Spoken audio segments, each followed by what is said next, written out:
प्रकाशा बेशिस्तपणे उभ्या केलेल्या वाहनांमुळे प्रकाशाजवळ रुग्णवाहिका अडकली। बेशिस्त वाहनधारकांमुळे अपघाताचा धोका निर्माण झाला आहे। जिल्ह्यातील उपप्रादेशिक परिवहन कार्यालयाचे अधिकारी करतात तरी काय?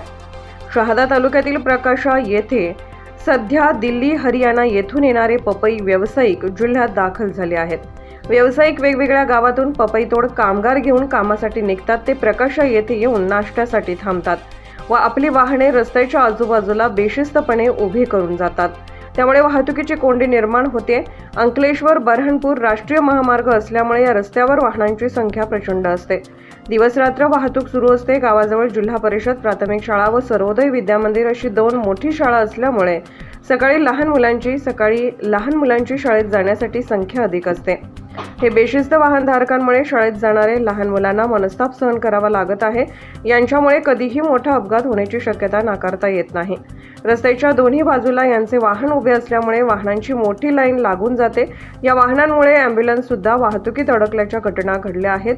पोलीस प्रशासनाने यांच्यावर लक्ष ठेवून कारवाई करण्याची मागणी ग्रामस्थांकडून करण्यात येत आहे। मनोज बिरारी यांचे रिपोर्ट।